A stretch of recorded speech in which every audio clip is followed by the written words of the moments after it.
CAA citizenship അമെൻമെന്റ് act പൗരത്വ നിയമ ഭേദഗതി. നമ്മുടെ ന്യൂസ് ചാനൽസ് ആയാലും സോഷ്യൽ മീഡിയാസിലായാലും നമ്മളെല്ലാവരും തന്നെ ഈ ഒരു വാർത്ത കേട്ടിട്ടുണ്ടാവും. ഇതിന്റെ പ്രതിഷേധങ്ങളും കാര്യങ്ങളും എല്ലാം തന്നെ കേട്ടിട്ടുണ്ടാവും. എന്റെ ഒരു ഫ്രണ്ട് ഇത് കണ്ടിട്ടാണോ എന്ന് അറിയില്ല, ഇന്നലെ എന്നോടൊന്ന് ചോദിച്ചു, എടാ നന്ദു, നമ്മുടെ രാജ്യത്തുനിന്ന് മുസ്ലിംസിനെ എല്ലാം പുറത്താക്കാൻ പോവാണല്ലേ എന്ന്. ഞാനിങ്ങനെ ഷോക്കായി. എന്താ പറഞ്ഞപ്പോ, ആടാ ന്യൂസിലൊന്നും നീ കണ്ടില്ലേ? ഓ, അപ്പളാ മനസ്സിലായത് ഇവന് ഈ CAA കുറിച്ച് ഇങ്ങനെയാ മനസ്സിലാക്കിയിരിക്കണമെന്ന്. ഇങ്ങനെ പലർക്കും ഇതിനെക്കുറിച്ച് പല ധാരണയാണ്. അവര് മോസ്റ്റ്ലി എന്റെ ഒരു അറിവില് ഇത് മുസ്ലിംസിന് എതിരായിട്ടുള്ള ഒരു നിയമമാണെന്നാണ് എല്ലാവരും തന്നെ മനസ്സിലാക്കിയിരിക്കുന്നത്. സോ ആക്ച്വലി ഇതൊരു മുസ്ലിംസിന് എതിരായ നിയമമാണോ? എന്താണ് ഈ CAA? എന്തിനാണ് ഈ CAA? എന്തുകൊണ്ടാണ് അതിനെ ഇപ്പോൾ ഇംപ്ലിമെന്റ് ചെയ്യുന്നത്?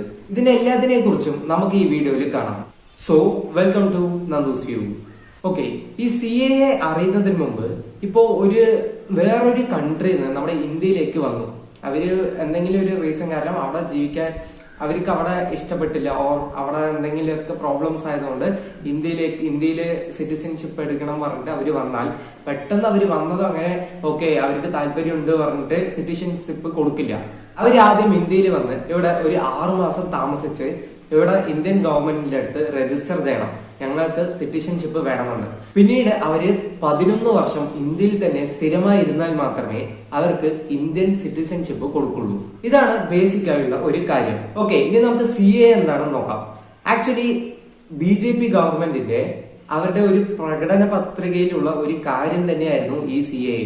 അതായത് അവര് ഭരണത്തിൽ വന്നാൽ ഞങ്ങൾ ഈ രാജ്യത്ത് ഈ പൗരത്വ നിയമം കൊണ്ടുവരുന്ന അവര് നേരത്തെ തന്നെ പറഞ്ഞിട്ടുണ്ടായിരുന്നു. അങ്ങനെ 2019 ഡിസംബർ 11 ഈ നിയമം പാസ്സാക്കി. പക്ഷെ പിന്നീട് കൊറോണ അങ്ങനത്തെ പ്രശ്നങ്ങളൊക്കെ ആയതുകൊണ്ട് ഈ നിയമം ഇംപ്ലിമെന്റ് ചെയ്തില്ല. അന്ന് പാസ്സാക്കി, പക്ഷെ നിയമം നിലവിൽ കൊണ്ടുവന്നില്ല. ബട്ട് ഇപ്പോൾ അമിത്ഷാ ഒരു നോർത്ത് ഇന്ത്യയിൽ ഏതോ ഒരു സ്ഥലത്ത് ഒരു ഇലക്ഷനൊക്കെ ആണല്ലോ, ഇലക്ഷന്റെ പ്രചരണത്തിന് മുമ്പ് അവിടെ പറഞ്ഞായിരുന്നു പൗരത്വ നിയമ ഭേദഗതി എത്രയും പെട്ടെന്ന് തന്നെ നിലവിൽ വരുമെന്ന് പറഞ്ഞിരുന്നു. അങ്ങനെ പറഞ്ഞ് 2 ദിവസം കഴിഞ്ഞതും മിനിസ്ട്രി ഓഫ് ഹോം അഫയേഴ്സ് ഈ നിയമത്തെ ഇംപ്ലിമെന്റ് ചെയ്തു. അതായത് ഡിസംബർ 11, 2019 പാസ്സാക്കി 4-5 വർഷം ആവാറായി. ഇപ്പോഴാണ് ഇതിനെ ഇംപ്ലിമെന്റ് ചെയ്യുന്നത്. എന്തുകൊണ്ട് ഇപ്പൊ ചെയ്യുന്ന വെച്ചാൽ മേ ബി അതിന്റെ ഒരു നേരത്തെ അവര് പ്രകടന പത്രികയിൽ പറഞ്ഞ ഒരു കാര്യമാണല്ലോ.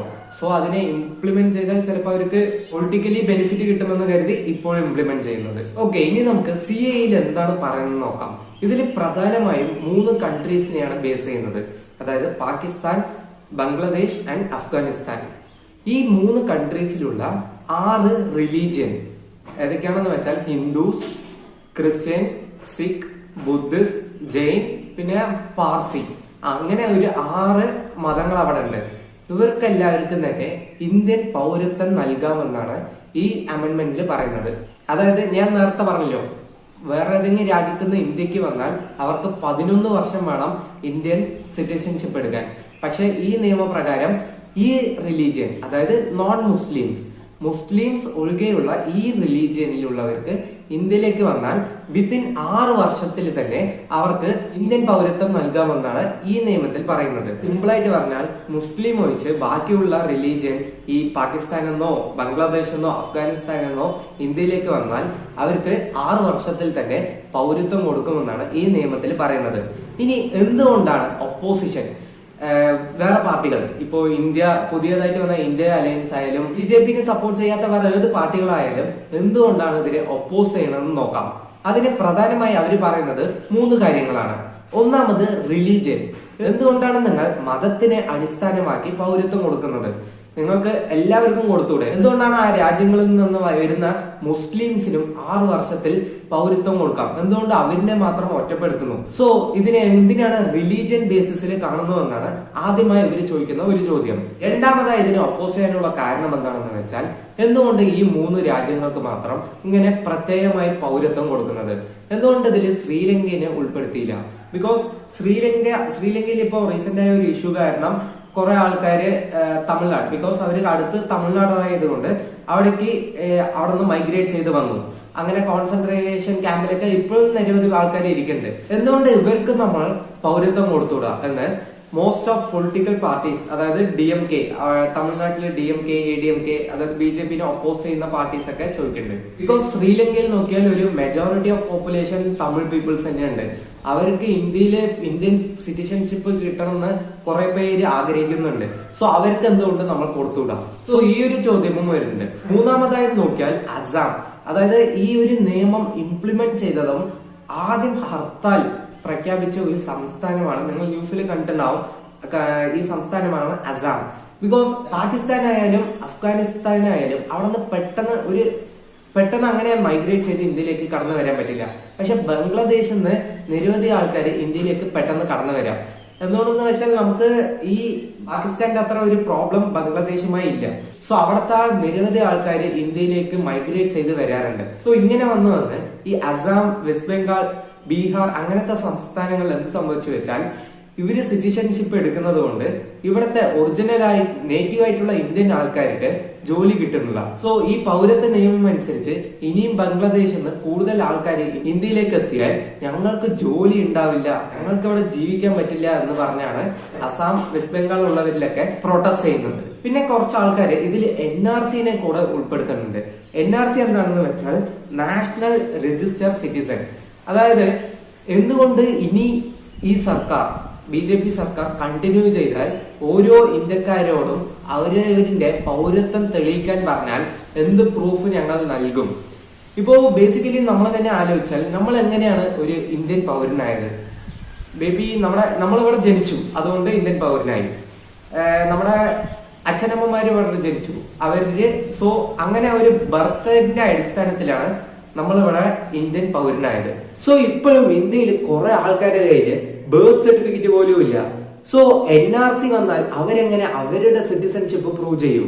NRC ഒക്കെ കൊണ്ടുവന്നാൽ ഇന്ത്യയിൽ അതൊരു വലിയ പ്രോബ്ലം ആയിട്ട് തന്നെ ക്രിയേറ്റ് ആവാൻ ചാൻസ് ഉണ്ട്. ഓക്കെ, ഇനി നമുക്ക് ഗവൺമെന്റ് എന്തുകൊണ്ടാണ് ഈ CAA, സിറ്റിസൺഷിപ്പ് അമെന്റ്മെന്റ് ആക്ട് കൊണ്ടുവന്നത്, അവര് പറയുന്ന റീസൺസ് നമുക്കൊന്ന് നോക്കാം. അക്കോർഡിംഗ് ടു സെൻട്രൽ ഗവൺമെന്റ് അവര് പറയുന്ന റീസൺ എന്താണെന്ന് വെച്ചാൽ ഈ മതം, അതായത് ഞാൻ നേരത്തെ ഒരു 6 റിലീജിയൻ പറഞ്ഞല്ലോ, ഇവരാണ് അഫ്ഗാനിസ്ഥാന്, പാകിസ്ഥാനിലും ബംഗ്ലാദേശിലും ഈ മതക്കാര് കുറെ അധികം ബുദ്ധിമുട്ടുണ്ട്.